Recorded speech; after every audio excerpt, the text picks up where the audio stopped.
Hello everyone. आप सभी का फिर से स्वागत है। यह घटना चक्र हिस्ट्री का डिस्कशन है। हम लोग आधुनिक भारतीय इतिहास को डिस्कस करें, जिसमें हमारा टॉपिक चल रहा है गांधी एवं उनके प्रारंभिक आंदोलन। इससे पहले वाले सेशन में प्रश्न संख्या 23 तक कवर कर लिया था। आज का जो सेशन है प्रश्न संख्या 24 से स्टार्ट करेंगे। डिस्कशन को स्टार्ट करने से पहले मैं बता दूं कि इसका पीडीएफ अवेलेबल है। अगर आपको पीडीएफ चाहिए तो Telegram channel, Telegram quiz group या चैनल के कम्युनिटी बॉक्स में जाइए, वहां पर इसके रिगार्डिंग में इंफॉर्मेशन को अपडेट कर दिया गया है। 24 नंबर जो प्रश्न है पूछा गया है कि गांधी जी ने राजनीति का जो प्रतिमान प्रस्तुत किया है, निम्न में से कौन सी विशेषता उसमें नहीं है। गांधी जी ने राजनीति का जो प्रतिमान प्रस्तुत किया है, निम्न में से कौन सी विशेषता उसमें नहीं है। तो सही जवाब हो जाएगा सत्ता, यानी डी ऑप्शन। गांधी जी ने राजनीति का जो प्रतिमान प्रस्तुत किया है उसमें नैतिकता, धर्म और मानवता का समावेश था, लेकिन गांधी जी के पूर्ण आदर्श राजनीतिक व्यवस्था के अंतर्गत राज्य और सत्ता के लिए कोई स्थान नहीं था। वे राज्य विहीन समाज की स्थापना करना चाहते थे। 25 नंबर है, निम्नलिखित में से किसने सत्याग्रह शब्द को गढ़ा था। सत्याग्रह शब्द का सर्वप्रथम प्रयोग किसने किया था। तो सही जवाब हो जाएगा महात्मा गांधी, बी ऑप्शन। महात्मा गांधी के भतीजे मगन लाल गांधी के द्वारा सत्याग्रह शब्द का प्रयोग एक प्रतियोगिता में किया गया, जिसमें उनको पुरस्कार प्राप्त हुआ। सत्याग्रह शब्द का अर्थ सत्य और दृढ़ता से लिया जाता है। बाद में महात्मा गांधी ने इसमें सुधार करके इसे सत्याग्रह शब्द में परिवर्तित किया। स्पष्ट है कि सर्वप्रथम सत्याग्रह शब्द का प्रयोग महात्मा गांधी के द्वारा किया गया था। 26 नंबर है, भारत के स्वतंत्रता संघर्ष के दौरान सबसे पहले सत्याग्रह किसने किया था। भारत के स्वतंत्रता संघर्ष के दौरान सबसे पहले सत्याग्रह किसने किया था। सही जवाब हो जाएगा महात्मा गांधी, डी ऑप्शन बिल्कुल करेक्ट ऑप्शन है। सत्याग्रह का शाब्दिक अर्थ है सत्य को मानकर किसी वस्तु के लिए आग्रह करना या सत्य और अहिंसा से उत्पन्न होने वाला बल। महात्मा गांधी ने भारत के स्वतंत्रता संघर्ष के दौरान 1917 में चंपारण से ये जो है सत्याग्रह प्रारंभ किया। यह गांधी जी का भारत में पहला सफल सत्याग्रह था, याद रखिएगा। आगे बढ़ते हैं नेक्स्ट। प्रश्न संख्या 27 है, निम्न में से कौन सा भारत में गांधी जी का प्रथम सत्याग्रह आंदोलन था जिसमें उन्होंने सविनय अवज्ञा का प्रयोग किया। निम्न में से कौन सा भारत में गांधी जी का प्रथम सत्याग्रह आंदोलन था जिसमें उन्होंने सविनय अवज्ञा का प्रयोग किया। सही जवाब है चंपारण, ऑप्शन ए। चंपारण आंदोलन भारत में गांधी जी का प्रथम सत्याग्रह आंदोलन था। 1917 में जो चंपारण आंदोलन हुआ था, जिसमें उन्होंने सविनय अवज्ञा का प्रयोग किया था। 19वीं सदी के आरंभ में बिहार के चंपारण में प्रचलित तीन कठिया पद्धति के विरोध स्वरूप इस सत्याग्रह का प्रारंभ किया गया था। चंपारण सत्याग्रह के उपरांत गांधी जी ने इसका प्रयोग 1918 में जो है अहमदाबाद की कॉटन मिल मालिकों और मजदूरों में प्लेग बोनस को लेकर छिड़े विवाद में हस्तक्षेप कर किया। 1918 में ही गुजरात के खेड़ा में किसानों की नष्ट हुई फसलों के बावजूद ब्रिटिश सरकार के द्वारा लगान में न छूट देने के कारण महात्मा गांधी ने खेड़ा सत्याग्रह जो है प्रारंभ किया था। महात्मा गांधी के द्वारा रॉलेक्ट सत्याग्रह का प्रारंभ 1919 में ब्रिटिश सरकार के द्वारा पारित रॉलेक्ट एक्ट के विरोध स्वरूप किया गया था। 28 नंबर है, निम्नलिखित में से मोहनदास करमचंद गांधी किसके लिए सर्वाधिक जाने जाते हैं। निम्नलिखित में से मोहनदास करमचंद गांधी किसके लिए सर्वाधिक जाने जाते हैं। तो इसका सही जवाब हो जाएगा भारतीय स्वतंत्रता को प्राप्त करने के लिए निष्क्रिय विरोध करने के लिए, ठीक है, ऑप्शन ए। गांधी जी के द्वारा दक्षिण अफ्रीका में किए गए संघर्ष को निष्क्रिय प्रतिरोध जो है नाम दिया गया, परंतु बाद में गांधी जी ने निष्क्रिय प्रतिरोध के स्थान पे सत्याग्रह शब्द चुना। भारतीय स्वतंत्रता को प्राप्त करने के लिए इसका सर्वाधिक प्रयोग किया गया। हालांकि गांधी जी ने सत्याग्रह और निष्क्रिय प्रतिरोध में अंतर किया है। निष्क्रिय प्रतिरोध एक राजनीतिक अस्त्र है जबकि सत्याग्रह एक नैतिक शक्ति है। गांधी जी के अनुसार सत्याग्रह निष्क्रिय प्रतिरोध से इतना ही भिन्न है जितना दक्षिणी ध्रुव उत्तरी ध्रुव से। 29 है, निम्नलिखित में से किसने कहा था विदेशी वस्त्रों की बर्बादी ही उसके साथ सर्वोत्तम व्यवहार है? यह बात किसने कही थी कि विदेशी जो वस्त्र हैं इनकी बर्बादी करना ही उनके साथ जो है सर्वोत्तम व्यवहार होगा, अच्छा व्यवहार होगा। यानी विदेशी वस्त्रों को बर्बाद की जाए, मतलब कि उपभोग या प्रयोग करने से इनकार की जाए। तो ये कथन था किनका? तो याद रखिएगा महात्मा गांधी। महात्मा गांधी मानते थे कि विरोध करने का एक उत्तम तरीका यह हो सकता है कि जो विदेशी वस्त्र हैं, विदेशी जो वस्तुएं हैं, इनकी बहिष्कार किया जाए, इनको उपभोग या उपयोग करने से मना की जाए।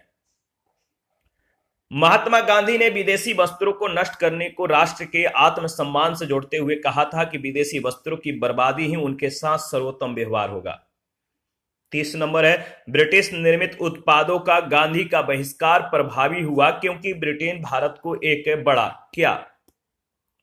ब्रिटिश निर्मित उत्पादों का गांधी का बहिष्कार प्रभावी हुआ क्योंकि ब्रिटेन भारत को एक बड़ा, अगर बात करें तो एक बड़ा निर्मित वस्तुओं का बाजार समझता था। यानी सी ऑप्शन बिल्कुल करेक्ट ऑप्शन है।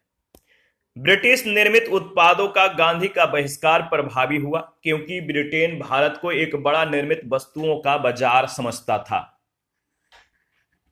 31 है, महात्मा गांधी के राजनीतिक जीवन की निम्नलिखित घटनाओं का कालक्रम क्या है? महात्मा गांधी के राजनीतिक जीवन की निम्नलिखित घटनाओं का कालक्रम क्या है? तो निम्नलिखित घटनाओं का जो कालक्रम है अगर बात करें तो सबसे पहले चंपारण, इसके बाद अहमदाबाद मिल हड़ताल, इसके बाद खेड़ा, इसके बाद असहयोग आंदोलन। यानी बी ऑप्शन में जो है कालक्रम के अनुसार महात्मा गांधी के राजनीतिक जीवन की जो घटनाएं हैं वो सजाया गया है। चंपारण सत्याग्रह जो है, चंपारण की जो घटना थी 1917 में हुआ। अहमदाबाद मिल हड़ताल फरवरी मार्च 1918 में, खेड़ा का मार्च 1918 में, और सहयोग आंदोलन 1920-22 में। 32 है, नीचे दिए गए कूट का प्रयोग करते हुए निम्नलिखित घटनाओं का सही कालानुक्रम में निर्दिष्ट कीजिए। काल क्रमानुसार इसको सजाना है। जैसे पहला है रोलेक्ट एक्ट के विरुद्ध सत्याग्रह, दूसरा है चंपारण सत्याग्रह, तीसरा है खेड़ा किसान आंदोलन और चौथा है अहमदाबाद मिल हड़ताल। तो याद रखिएगा रोलेक्ट एक्ट के विरुद्ध सत्याग्रह कब हुआ? 1919 में। ठीक है, तो 1919 यानी सबसे पहले आएगा क्या? 1917 में एक हुआ था चंपारण सत्याग्रह, तो चंपारण सत्याग्रह पहले। इसके बाद अगर बात करें तो आपका रोलेक्ट एक्ट के विरुद्ध सत्याग्रह, ठीक है, याद रखिए। नहीं, रोलेक्ट एक्ट जो विरुद्ध सत्याग्रह तो 1919 में हुआ था, और इससे पहले दो घटनाएं हुई, खेड़ा किसान आंदोलन मार्च 1918 में और अहमदाबाद मिल हड़ताल फरवरी मार्च 1918 में। यानी जो सही क्रम होगा वो क्या होगा? सही क्रम होगा चंपारण सत्याग्रह, इसके बाद अहमदाबाद मिल हड़ताल, इसके बाद अगर बात करें तो खेड़ा किसान आंदोलन, और इसके बाद लास्ट में आएगा रोलेक्ट एक्ट के विरुद्ध सत्याग्रह। तो इसको एक बार सजा कर देखिएगा, सही जो ऑप्शन है किस में दिया गया है? तो ऑप्शन ए में दिया गया है। रोलेक्ट एक्ट के विरुद्ध सत्याग्रह जो है 1919 में, चंपारण सत्याग्रह 1917 में, खेड़ा किसान आंदोलन मार्च 1918 में, अहमदाबाद मिल हड़ताल फरवरी मार्च 1918 में। 33 नंबर है, निम्न में से महात्मा गांधी का भारत में पहला सत्याग्रह कौन सा था? पहला सत्याग्रह कौन सा था? निम्न में से महात्मा गांधी का भारत में पहला सत्याग्रह था चंपारण। दक्षिण अफ्रीका से वर्ष 1915 में लौटने के बाद गांधी जी ने भारत में अपना प्रथम सफल सत्याग्रह बिहार के चंपारण जिले में 1917 में किया। 1917 में चंपारण के एक किसान राजकुमार शुक्ल ने गांधी जी से लखनऊ में भेंट की, उनसे चंपारण आने का आग्रह किया। 19वीं सदी के आरंभ में गोरे बागान मालिकों ने चंपारण के किसानों से एक अनुबंध के आधार पर, एक बॉन्ड के आधार पर यह विनिश्चित करा लिया था कि उन्हें अपनी जमीन के 3/20 भूभाग पर नील की खेती करना जरूरी है, जिसे 3 कठिया पद्धति के नाम से भी जाना जाता है। गोरे बागान मालिकों ने किसानों की मजबूरी का फायदा उठाकर उन्हें अनुबंध से मुक्त करने के लिए लगान और अन्य गैर कानूनी करों की दर मनमाने ढंग से जो है बढ़ा दी। किसानों के इसी उत्पीड़न के विरोध में गांधी जी ने चंपारण सत्याग्रह जो है प्रारंभ किया था। 34 है, निम्नलिखित में से कौन सा महात्मा गांधी के बारे में सही है? महात्मा गांधी के बारे में 4 कथन दिया गया है, कौन सा कथन सही है आपको बताना है।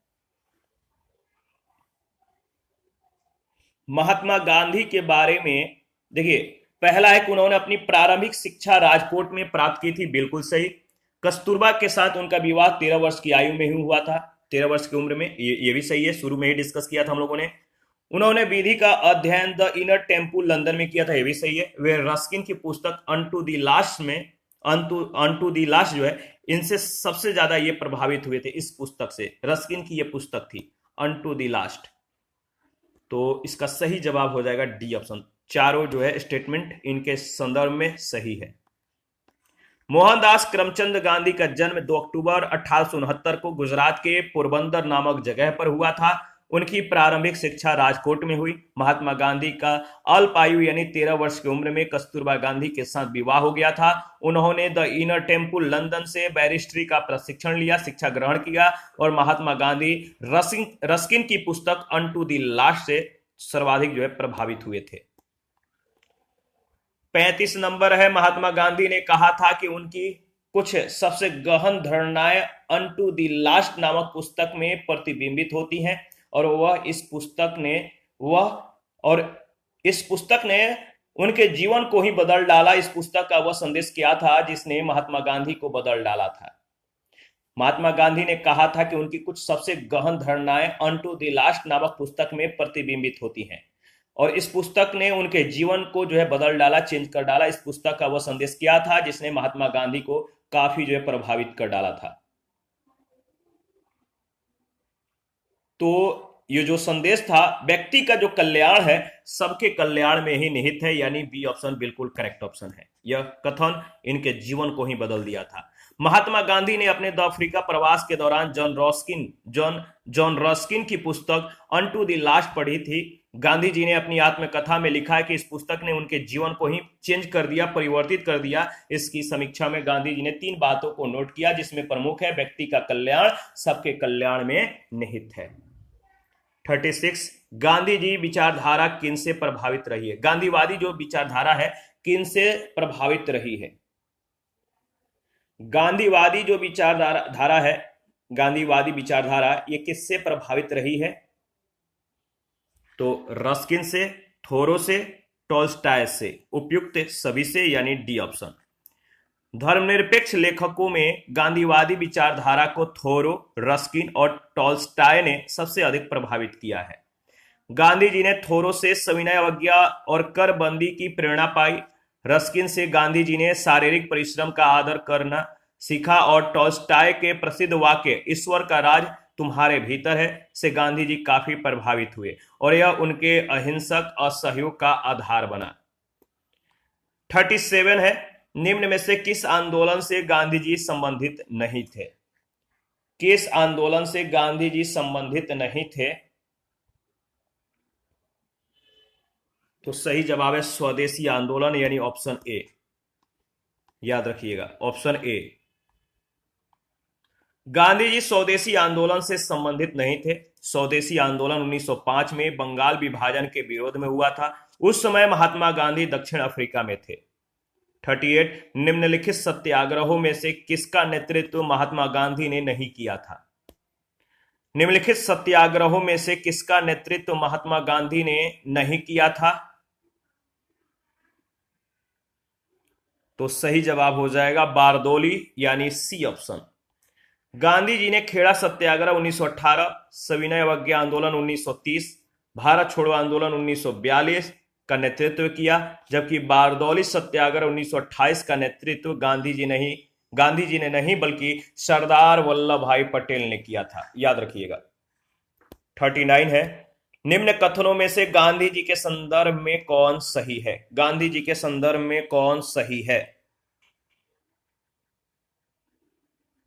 गांधी जी के संदर्भ में जाति विहीन अछूतों की दशा में सुधार के लिए कठोर संघर्ष किया, बिल्कुल सही। असहयोग आंदोलन शुरू किया, यह भी सही है। सविनय अवज्ञा आंदोलन भी शुरू किया यानी उपयुक्त सभी, तीनों सही जवाब है।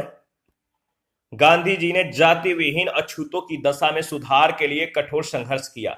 गांधी जी कहते थे कि हरिजन सेवा मेरा जीवन का श्वास है, यानी शरीर को जीने के लिए जिस तरह ऑक्सीजन या सांस लेने की जरूरत है, उसी तरह इसके लिए मैं या इसके बिना मैं एक क्षण भी जिंदा नहीं रह सकता, हरिजन सेवा के बिना। गांधी जी ने असहयोग आंदोलन और सविनय अवज्ञा आंदोलन को प्रारंभ किया था, यानी सभी विकल्प सही है। 40 नंबर है, महात्मा गांधी को सर्वप्रथम राष्ट्रपिता किसने कहा था? महात्मा गांधी को राष्ट्रपिता किसने कहा था? काफी इंपॉर्टेंट प्रश्न, बहुत बार पूछा गया है, तो याद रखिएगा। राष्ट्रपिता संबोधित करने वाले कौन थे महात्मा गांधी को? महात्मा गांधी को सबसे पहले यानी सर्वप्रथम राष्ट्रपिता से संबोधित सुभाष चंद्र बोस ने किया था, डी ऑप्शन। महात्मा गांधी को सर्वप्रथम राष्ट्रपिता सुभाष चंद्र बोस ने जो है कहा था, इस वर्ड से संबोधित किया था। 41 है, गांधी जी के नाम के पहले महात्मा जोड़ा गया। गांधी जी के नाम के पहले महात्मा जोड़ा गया, तो इसका सही जवाब क्या होगा बताइए? तो चंपारण सत्याग्रह के दौरान, यानी ऑप्शन ए बिल्कुल करेक्ट ऑप्शन है। गांधी जी के द्वारा चंपारण सत्याग्रह का सफल नेतृत्व करने के कारण रविंद्रनाथ टैगोर ने पहली बार उन्हें महात्मा कहा। 42, निम्नलिखित में से किसने गांधी जी को सर्वप्रथम महात्मा के तौर पर संबोधित किया था? किसने गांधी जी को सर्वप्रथम महात्मा के तौर पर संबोधित किया था? तो इसका सही जवाब हो जाएगा रविंद्रनाथ टैगोर ने, यानी सी ऑप्शन। 43 है, नोआखाली काल में महात्मा गांधी के सचिव कौन थे? नोआखाली काल में महात्मा गांधी के सचिव कौन थे? तो सही जवाब है प्यारेलाल, सी ऑप्शन। नोआखाली काल में प्यारेलाल महात्मा गांधी के सचिव थे। उनकी बहन डॉक्टर सुशीला नायर गांधी जी की व्यक्तिगत चिकित्सक थी। प्यारेलाल ने गांधी जी के दांडी मार्च में भी महत्वपूर्ण भूमिका अदा की थी। 44 नंबर है, निम्नलिखित में से किस सत्याग्रह आंदोलन में गांधी जी ने प्रत्यक्ष रूप से भाग नहीं लिया था? निम्नलिखित में से किस सत्याग्रह आंदोलन में गांधी जी ने प्रत्यक्ष रूप से भाग नहीं लिया था? काफी महत्वपूर्ण सवाल है, बहुत बार पूछा गया है। गांधी जी के अगर जो सत्याग्रह हैं, जो आंदोलन है, अगर आपको याद है कि इन्होंने इनके दौरान क्या क्या चीजें हुई, तो आप इसका सही जवाब दे पाएंगे। सत्याग्रह आंदोलन में गांधी जी ने प्रत्यक्ष रूप से भाग नहीं लिया, वो था वायकोम सत्याग्रह, वायकोम, सी ऑप्शन। वायकोम के मंदिर प्रवेश सत्याग्रह में गांधी जी ने प्रत्यक्ष रूप से भाग नहीं लिया था, जबकि खेड़ा, राजकोट सत्याग्रह, असहयोग आंदोलन, इनका नेतृत्व स्वयं गांधी जी ने किया था। राजकोट सत्याग्रह के संबंध में महात्मा गांधी के 4 दिनों के अनशन के बाद वायसराय की मध्यस्थता से राजकोट के शासक समझौता पर राजी हुए थे। 45 है, भारतीय इतिहास के संदर्भ में वायकोम सत्याग्रह के संबंध में निम्नलिखित में से कौन सा कथन सही है? वायकोम सत्याग्रह के संबंध में निम्नलिखित में से कौन सा कथन सही है? तो यह अस्पृश्यता और जातिगत भेदभाव के विरुद्ध एक सत्याग्रह था, बिल्कुल सही। महात्मा गांधी ने सत्याग्रह में भाग लिया था, यानी पहला और दूसरा जो है वायकोम सत्याग्रह के संबंध में कौन सा कथन सही है? तो पहला और दूसरा दोनों सही है, यानी सही ऑप्शन हो जाएगा सी ऑप्शन। इसके बारे में डिस्कस करेंगे। केरल के हिंदू समाज में अस्पृश्यता और जातिगत भेदभाव के विरुद्ध तत्कालीन त्रावणकोर यानी वर्तमान में केरल का जो अंग है, एक सामाजिक विरोध प्रदर्शन का यहाँ पे आयोजन होता है, जिसे वायकोम सत्याग्रह का नाम दिया गया। गांधी जी ने इस आंदोलन में प्रत्यक्ष रूप से भाग नहीं लिया था, लेकिन उनका निर्देशन और समर्थन इस आंदोलन को प्राप्त था। चूंकि दूसरे कथन में प्रत्यक्ष या प्रत्यक्ष की बात नहीं की गई है, इस कथन को भी सही माना जा सकता है। 46, महात्मा गांधी का छत्तीसगढ़ में प्रथम आगमन कब हुआ था? महात्मा गांधी का छत्तीसगढ़ में प्रथम आगमन कब हुआ था? सही जवाब है 20 दिसंबर 1920 को। छत्तीसगढ़ में महात्मा गांधी का प्रथम आगमन 20 दिसंबर 1920 को रायपुर स्थित धमतारी में हुआ था। इसका अतिरिक्त वे 24 नवंबर 1933 को भी यहां आए थे। 47 है, गांधी के निम्नलिखित अनुयायियों में से कौन पेशे से एक शिक्षक था? गांधी के निम्नलिखित अनुयायियों में से कौन पेशे से एक शिक्षक था, टीचर था? तो सही जवाब है जेवी कृपलानी। जेवी कृपलानी यानी सी ऑप्शन। गांधी जी के अनुयायियों में से जेवी कृपलानी पेशे से केवल टीचर थे। शेष अन्य मुख्यतः पेशे के रूप में वकालत के कार्य कर चुके थे, यानी वकालत का कार्य को इन्होंने चुना था। राजेंद्र प्रसाद ने कुछ समय के लिए शिक्षण कार्य भी किया, लेकिन मुख्यतः वह वकील थे। 48 है, निम्न उद्योगपतियों में से कौन से व्यक्ति लंबे समय तक एआईसीसी के खजांची रहे और 1930 में जेल भी गए? निम्न उद्योगपतियों में कौन से व्यक्ति लंबे समय तक एआईसीसी के खजांची रहे और 1930 में जेल भी गए? सही जवाब है जमनालाल बजाज। सेठ जमनालाल बजाज गांधी जी के निकट सहयोगियों में से थे। वे लंबे समय तक भारतीय राष्ट्रीय कांग्रेस के कोषाध्यक्ष रहे। 1923 में झंडा सत्याग्रह में भाग लेने के लिए 1930 में सविनय अवज्ञा आंदोलन के दौरान ये जेल गए थे। 49 है, भारतीय कपड़ा व्यापारी, बैंकर, कांग्रेसी और महात्मा गांधी का निकट सहयोगी है। यह उपयुक्त विवरण है। भारतीय कपड़ा व्यापारी, बैंकर, कांग्रेसी और महात्मा गांधी का निकट सहयोगी है। यह उपयुक्त विवरण है किनका? जमनालाल बजाज का। जमनालाल बजाज कपड़ा व्यापारी, बैंकर और कांग्रेसी सामाजिक कार्यकर्ता और महात्मा गांधी के निकट सहयोगी थे। 50, स्वाधीनता आंदोलन के दौरान महात्मा गांधी के करीबी अंग्रेज मित्र कौन थे? स्वाधीनता आंदोलन के दौरान महात्मा गांधी के करीबी अंग्रेज मित्र थे, कौन थे? तो सही जवाब है रेवरेंड चार्ली एंड्रयूज, यानी C option. Charles Andrews Saint Stephen college Delhi में प्राध्यापक थे। भारतीयों से इनका गहरा लगाव था। वे हर तरह से भारतीय बनना चाहते थे। रविंद्रनाथ टैगोर, गोपाल कृष्ण गोखले, महात्मा गांधी से इनके घनिष्ठ संबंध थे। ये दक्षिण अफ्रीका के फिनिक्स फॉर्म में गांधी जी के साथ रहे। गांधी जी ने ही गरीबों के प्रति इनकी निरंतर चिंता को देखते हुए उन्हें दीन बंधु की उपाधि से सम्मानित किया था। एंड्रयूज 1925 से 1927 में ऑल इंडिया ट्रेड यूनियन के अध्यक्ष भी रहे। गोलमेज सम्मेलन में भाग लेने के लिए वे गांधी जी के साथ एक सहयोगी के रूप में लंदन गए थे। 51 है, 1920 में महात्मा गांधी के साथ निम्नलिखित में से किस मुस्लिम नेता का छत्तीसगढ़ आगमन हुआ था? 1920 में महात्मा गांधी के साथ किस मुस्लिम नेता का छत्तीसगढ़ आगमन हुआ था? सही जवाब है मौलाना शौकत अली, बी ऑप्शन। 1920 में महात्मा गांधी के द्वारा छत्तीसगढ़ की यात्रा की गई, जिसमें उनके साथ मौलाना शौकत अली भी थे। गांधी जी के द्वारा यह यात्रा जो है पंडित सुंदरलाल शर्मा के आमंत्रण पर की गई थी। मौलाना शौकत अली प्रमुख राष्ट्रवादी नेता थे, जो कि खिलाफत कमेटी के भी सदस्य रहे। उनके भाई मौलाना मोहम्मद अली ने द कॉमरेड नामक पत्र निकाला। शौकत अली ने प्रथम और द्वितीय गोलमेज सम्मेलनों में भी भाग लिया। 52 है, निम्नलिखित में से किस कारागार को गांधी जी ने मंदिर का नाम दिया था? किस कारागार को गांधी जी ने मंदिर का नाम दिया या उस कारागार को मंदिर के रूप में संबोधित किया?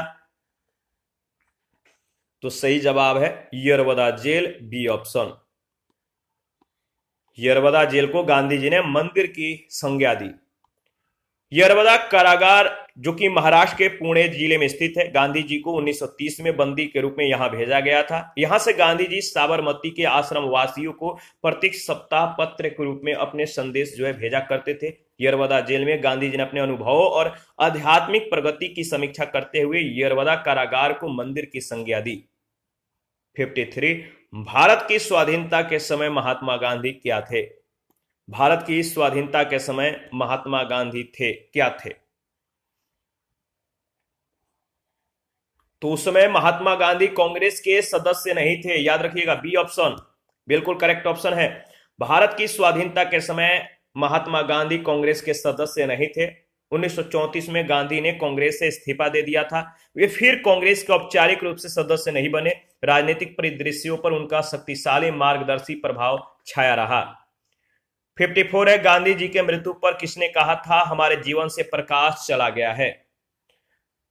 गांधी जी के मृत्यु पर किसने कहा था हमारे जीवन से प्रकाश जो है अब चला गया है?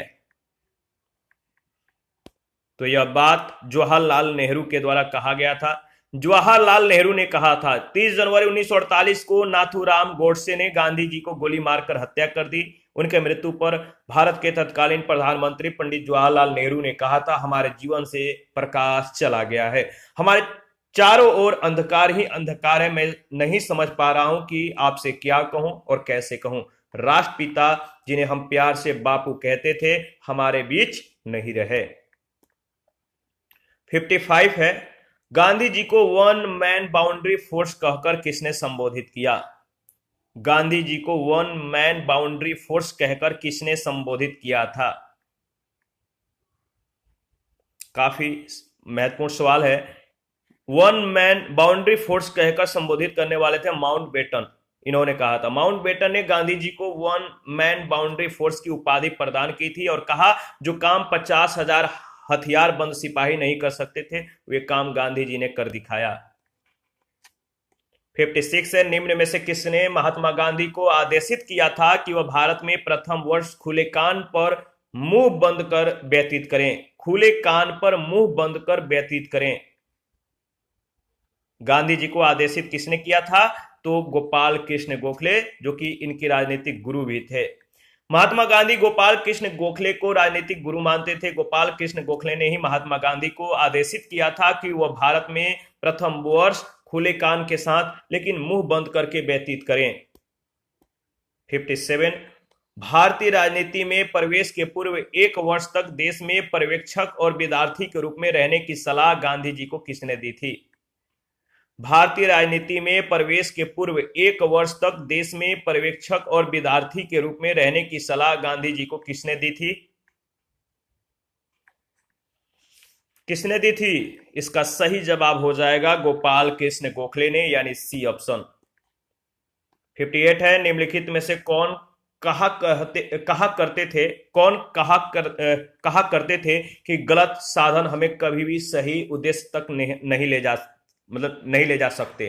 गलत साधन हमें सही उद्देश्य तक नहीं ले जा सकते, यह कथन किसने कहा था? तो एम.के. गांधी, यानी महात्मा गांधी। महात्मा गांधी कहा करते थे कि जो गलत साधन है हमें कभी भी सही उद्देश्य तक नहीं ले जा सकता है।